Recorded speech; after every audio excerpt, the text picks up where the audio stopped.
नमस्कार दोस्तों, आप सभी का स्वागत है हमारे इस यूट्यूब चैनल पे। आज है 13 जून और आज की जो इम्पोर्टेंट करंट अफेयर होते हैं, ठीक है, वो हम इस वीडियो में डिस्कस करेंगे।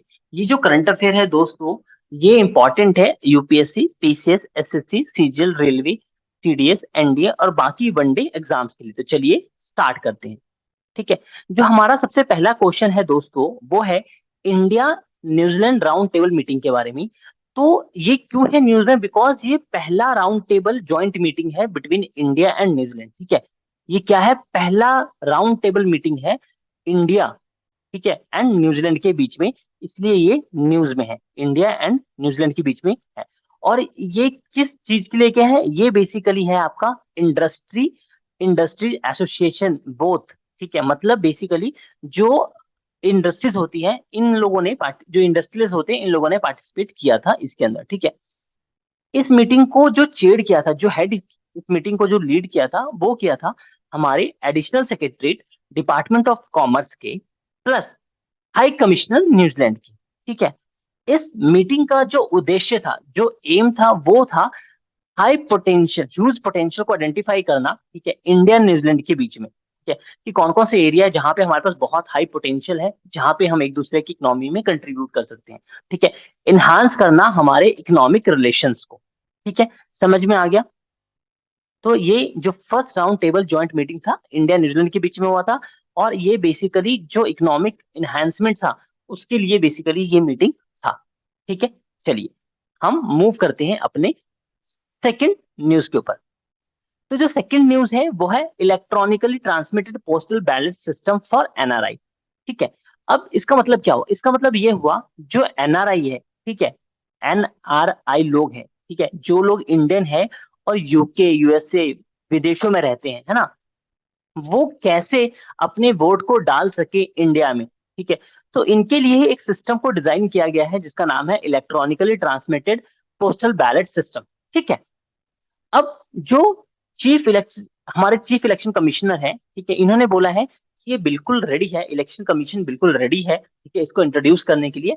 सिर्फ वेट कर रहे हैं, ठीक है, वेट कर रहे हैं गवर्नमेंट के अप्रूवल का। ठीक है, मान लीजिए यदि ये गवर्नमेंट ने अप्रूव कर दे तो क्या होगा?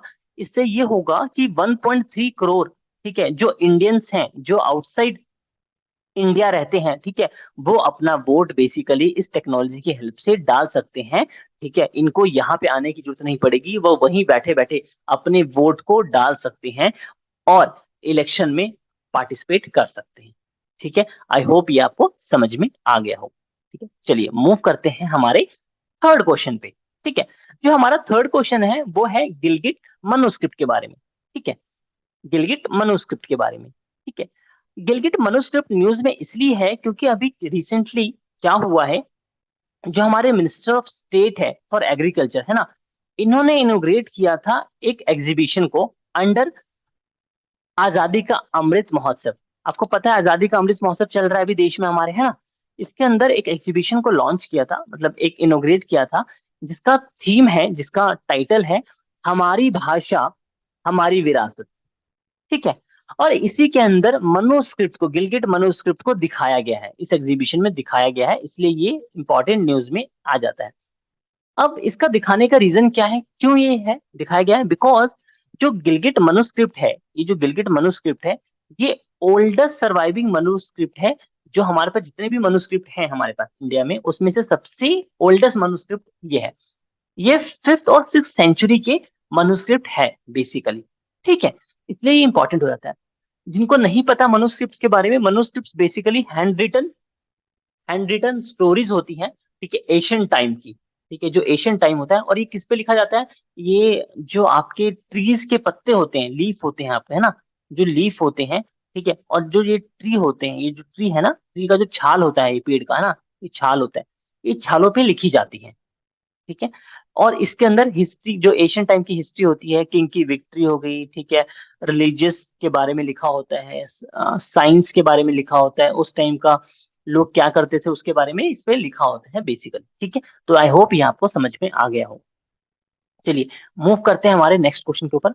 हमारा नेक्स्ट क्वेश्चन है कि दोस्तों, व्हाट इज न्योलिथिक एज? तो सबसे पहले आप जानिए कि ये न्योलिथिक एज तो सबको पता होगा ऑलमोस्ट, जो भी गवर्नमेंट एग्जाम की तैयारी कर रहे हैं, है ना। तो ये न्यूज में क्यों है? देखिए न्यूज में इसलिए है क्योंकि अभी क्या हुआ है, जो पोथिनथम, ठीक है, पोथिनथम जो विलेज है तमिलनाडु का, वहां पे एक टूल मिला है, एक सेल्ट मिला है, ठीक है, जो बिलोंग करते हैं न्योलिथिक पीरियड को।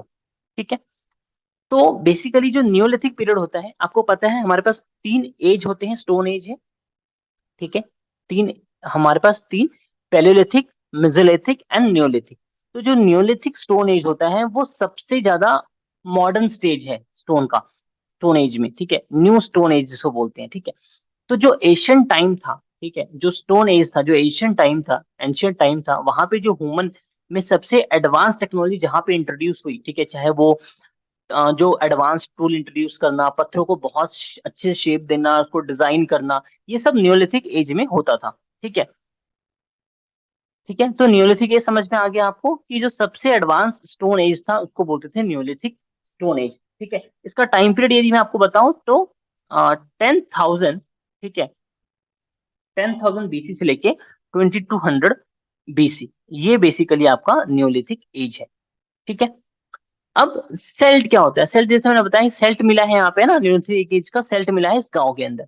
तो सेल्ट बेसिकली क्या होता है? ये एक टूल होता है जो स्टोन और मेटल से बना होता है, ठीक है, और इसका यूज क्या करते हैं? कटिंग के लिए, किसी चीज को शेप करने के लिए इसका यूज बेसिकली करते हैं, जैसे एक्सेल, जैसे कुल्हाड़ी, जैसे आप मान लीजिए, है ना, ये ऐसा होता है ना कुल्हाड़ी, ऐसा कुल्हाड़ी होता है ना, तो ये कुल्हाड़ी, समझ गए?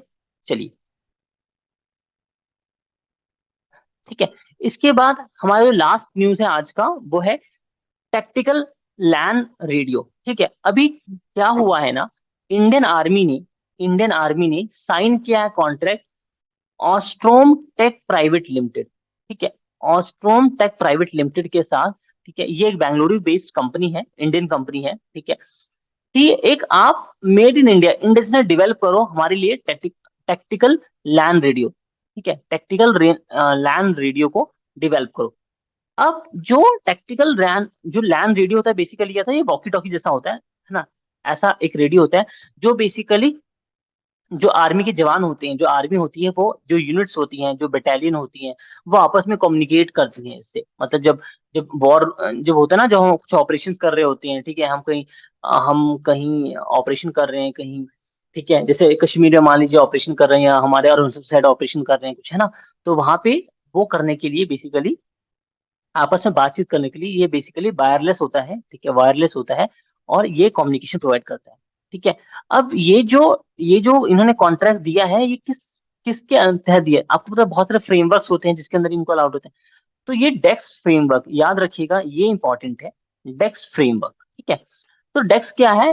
प्रोक्यूरमेंट, मतलब जो ये टैक्टिकल लैंड रेडियो है जो प्रोक्यूरमेंट किया गया है, ठीक है, ये डिफेंस एक्सीलेंस, ठीक है, ठीक है, फ्रेमवर्क ऑफ, क्या है, इनोवेशन फॉर डिफेंस एक्सीलेंस, मतलब डिफेंस में, ठीक है, इसमें टेक्नोलॉजी को बेसिकली कैसे टेक्नोलॉजी ऐड कर सकते हैं, तो हमारा एक फ्रेमवर्क है डेक्स, ठीक है, जिसका नाम है इनोवेशन फॉर डिफेंस एक्सीलेंस। इस फ्रेमवर्क के अंदर बेसिकली इंडियन आर्मी ने ये डील साइन किया है, ठीक है, ऑस्ट्रो प्राइवेट लिमिटेड के अंदर, जहां पे वो लोग एक वॉकी टॉकी बनाएंगे बेसिकली, ठीक है, एक ऐसा एडवांस डिवाइस, ठीक है, जिसको इंटरसेप्ट करना मुश्किल होगा, जो मेड इन इंडिया रहेगा, मेड इन इंडिया होगा, ठीक है, इसका जो बैंडविथ है वो बहुत हाई बैंडविथ होगा, ठीक है। तो एक एडवांस जो टेक्नोलॉजी है वो इंडियन आर्मी में इंट्रोड्यूस करने की कोशिश की जा रही है इस एग्रीमेंट के तहत। ठीक है, आई होप इससे आपको सीखने को मिला होगा। यदि आपको सीखने को मिला है तो प्लीज इस चैनल को सब्सक्राइब कीजिएगा, वीडियो को लाइक कीजिएगा, और इस वीडियो को चैनल को सब्सक्राइब कीजिएगा, वीडियो को लाइक कीजिएगा, और ये अपने दोस्तों के साथ शेयर कीजिएगा। Thank you.